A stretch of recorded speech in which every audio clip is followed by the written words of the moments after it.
warahmatullahi wabarakatuh. Perkenalkan, nama saya Freddy Sinega Ucok, NIM 2187 201053.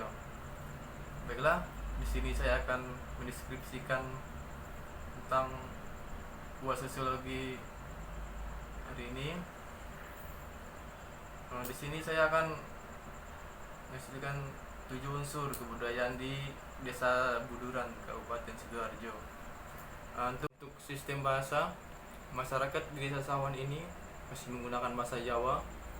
Bahasa Jawa merupakan sebuah lambang atau ciri khas yang diwariskan secara turun-temurun dari suku dan nenek moyang mereka, sehingga masyarakat di desa ini berkomunikasi menggunakan bahasa Jawa hingga sampai saat ini.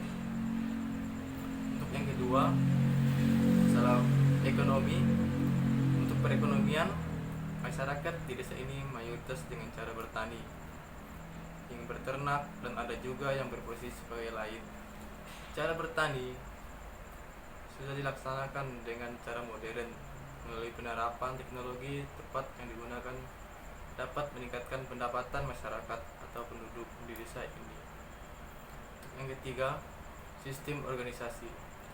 Keorganisasian kemasyarakatan yang ada di Desa Sawan ini mempunyai solidaritas yang sangat tinggi, yang dimana masyarakat di desa ini ada menyediakan bangunan serbaguna, yang dimana bangunan ini untuk kegiatan masyarakat. Jadi kalau ada seperti hajatan atau yang lainnya, bisa menggunakan bangunan tersebut, dan gunanya untuk tidak mengganggu aktivitas masyarakat yang lainnya.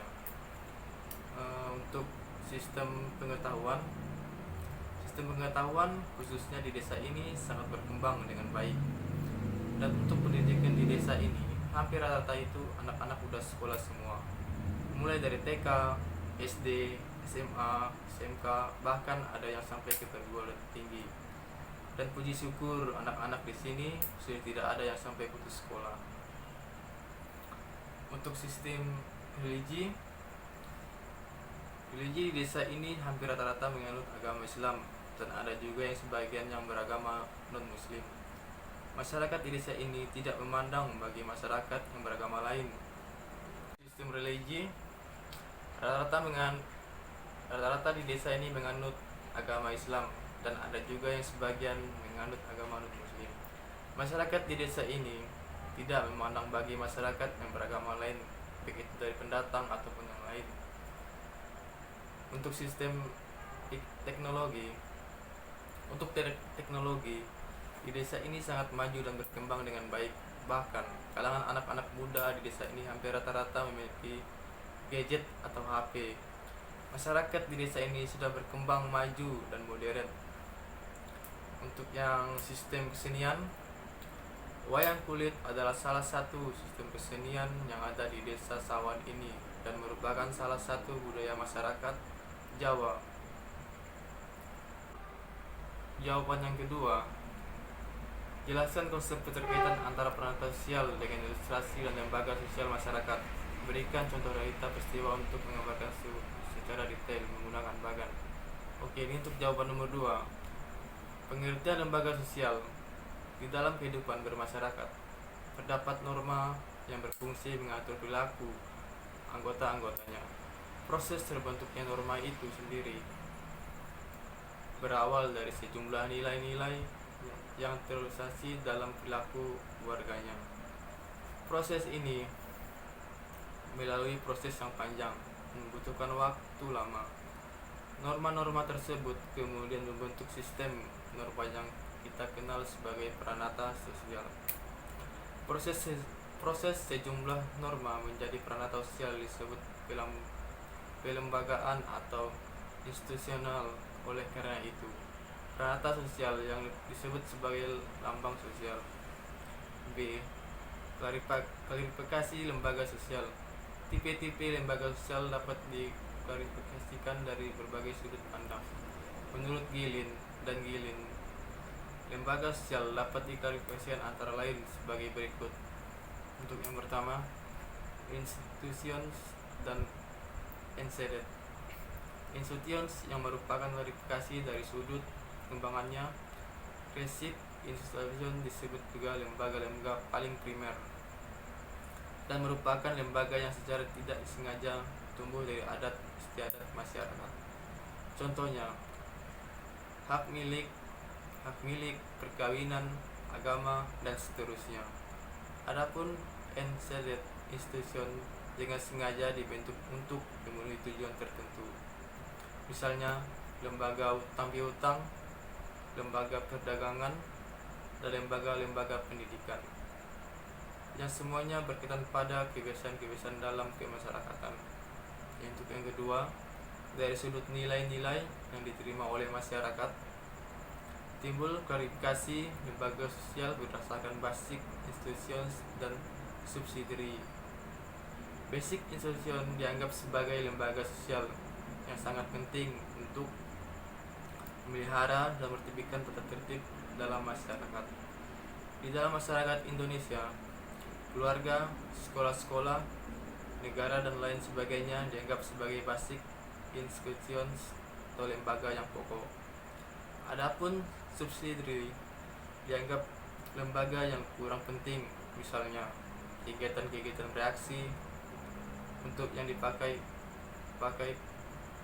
menemukan suatu lembaga sosial penting atau tidak penting. Setiap kelompok masyarakat memiliki penilaian yang berbeda. Yang ketiga, dari sudut penerimaan, masyarakat lembaga sosial dapat dibedakan menjadi social dan unsifided institutions. Sosial masyarakat adalah lembaga-lembaga yang diterima oleh masyarakat, misalnya sekolah atau perusahaan dagang. Adapun yang lain merupakan lembaga yang ditolak keberadaannya oleh masyarakat, walaupun kadang-kadang masyarakat itu sendiri tidak berhasil membatasinya, misalnya kelompok penjahat, perampokan, pemerasan, atau pencolengan. Untuk yang C, peran dan fungsi lembaga sosial. Setiap hal memiliki peran dan fungsinya tersendiri. Demikian pula dengan keberadaan lembaga-lembaga sosial. Peran dan fungsi lembaga sosial dapat erat dengan orientasinya. Beberapa lembaga sosial yang tumbuh dan sangatlah dikenal dalam kehidupan sosial adalah sebagai berikut. Yang pertama, untuk lembaga keluarga. Pengertian luas dari keluarga adalah kekerabatan yang dibentuk dari dasar kekeluargaan dan hubungan darah. Kekerabatan yang berasal dari suatu keturunan atau hubungan darah merupakan penelusuran leluhur seseorang, baik melalui garis ayah maupun ibu ataupun kedua-duanya. Hubungan kekerabatan seperti ini dikenal sebagai keluarga luas, yaitu ikatan keluarga dalam suatu keturunan yang sendiri atas kakek, nenek, ipar, paman, anak, atau cucu, dan sebagainya. Kekerabatan ini ada yang memiliki norma atau solidaritas ke dalam yang kuat sehingga ikatan kekerabatan menjadi erat sekali.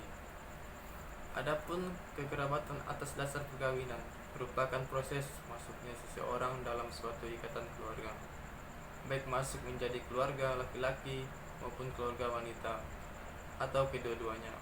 Pembentukan keluarga yang ideal yaitu untuk mendirikan rumah tangga yang disebut household, yang berada pada suatu naungan tempat tinggal sehingga satu rumah tangga dapat terdiri atas lebih dari satu keluarga itu. Hal tersebut disebabkan sulitnya mendapatkan tempat tinggal bagi keluarga inti atau salah satu keluarga inti, sehingga melarang keluarga inti lainnya untuk berpisah. Untuk kekerabatan seperti ini disebut sebagai keluarga poligamus, yaitu beberapa keluarga inti dipimpin oleh seorang kepala keluarga, akan tetapi umumnya satu rumah tangga yang memiliki satu keluarga inti. Mereka yang membentuk rumah tangga akan mengatur ekonominya serta bertanggung jawab terhadap pengurus dan pendidikan anak-anaknya di masa depan. Untuk yang kedua, lembaga ekonomi. Cabang ekonomi adalah pada lapangan produksi, distribusi, konsumsi, atau pemakaian barang-barang dan jasa yang diperlukan bagi kelangsungan hidup bermasyarakat. Setiap masyarakat akan menyusun pola pemenuhan kebutuhan ekonominya yang disebut konsumsi atau pengeluaran. Berapa makanan, pakaian, perumahan yang harus tersedia agar mereka dapat bertahan hidup. Setiap penemuan kebutuhan tidak selamanya dapat dihasilkan oleh masyarakat itu sendiri. Ada kalanya memerlukan kelompok masyarakat lain. Oleh karena itu, timbullah proses tukar menukar barang kebutuhan yang persisten dimulai dari sistem barter, kemudian penggunaan uang sebagai alat tukar yang sah dengan suatu harga yang disepakati bersama.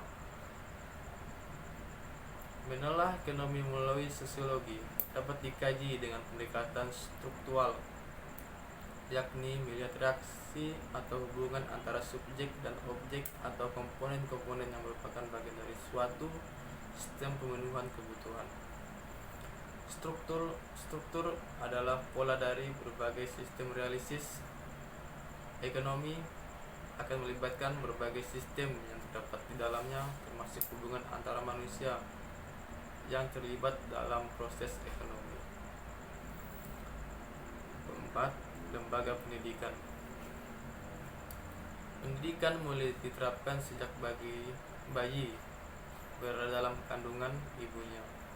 Pendidikan keluarga pun mulai dilaksanakan sebagai pendidikan yang paling awal diterima dari lingkungan si bayi.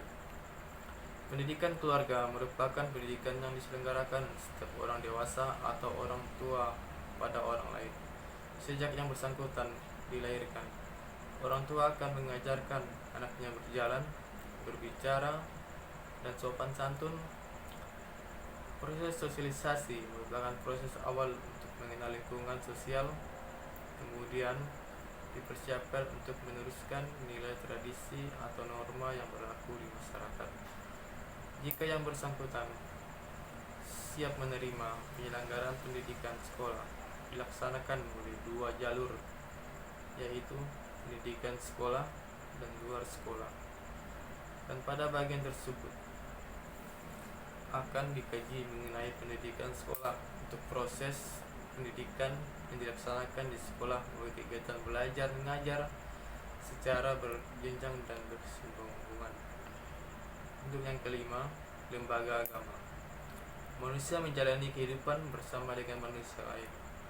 Manusia memerlukan adanya kerukunan sehingga diperlukan suatu pedoman yang dapat mengaturnya.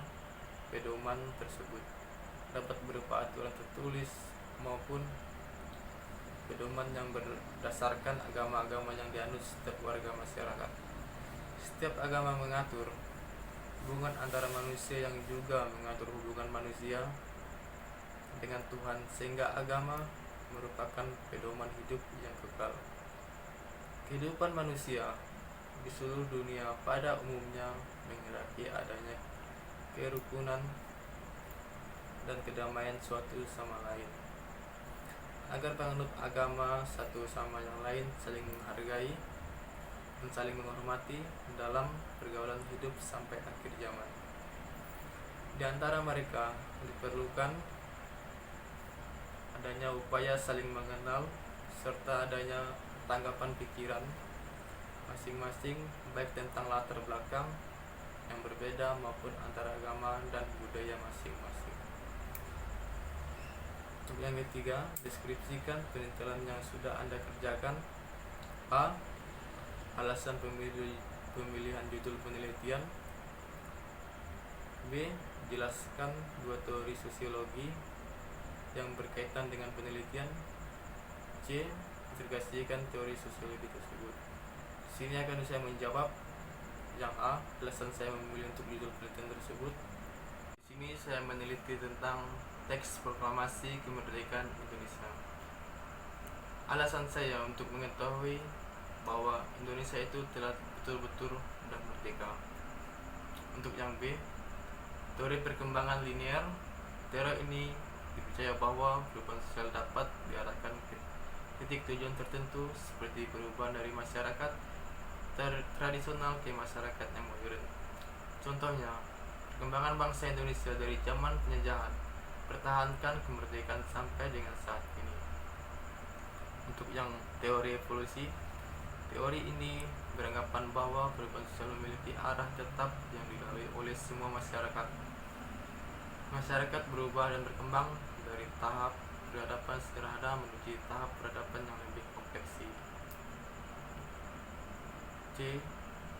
Sosiologi tidak muncul begitu saja, melainkan terhadap realistis sebab akibat yang sudah terjadi seiring dengan perkembangannya ilmu pengetahuan manusia. Ilmu pengetahuan tentang masyarakat sudah ada sejak beberapa abad yang lalu, sebelum istilah sosiologi ditemukan. Untuk yang pertanyaan nomor 4, analisis pengaruh perubahan sosial dalam modernisasi dari hasil penelitian Anda. Perubahan sosial budaya dapat terjadi saat terjadi peristiwa penting seperti revolusi Prancis atau proklamasi kemerdekaan. Pada masa kemerdekaan, dalam proses 1945 hingga 1950, khususnya terjadi perubahan sosial budaya dalam tatanan masyarakat di Indonesia. Perubahan ini selanjutnya juga membawa pengaruh besar yang ditunjukkan dalam hubungan sosial antara kelompok-kelompok tertentu. Hal ini pun kemudian juga berubah seiring dengan lahirnya Negara Kesatuan Republik Indonesia. Untuk pertanyaan yang terakhir, nomor 5, deskripsikan kebermanfaatan mempelajari ilmu sosiologi dalam satu semester ini, hingga terutama sebagai ilmu bantu dalam pendidikan sejarah. Dengan mempelajari sosiologi, artinya kita sudah mempelajari tentang ilmu sosial, sejarah, dan budaya. Sosiologi memberikan gambaran realistis yang terjadi di dalam perkembangan masyarakat, sehingga secara langsung dapat menghasilkan nalar kesadaran sosial bagi kita semua. Oke, sekian dan terima kasih dari presentasi saya pada hari ini. Salam kebajikan.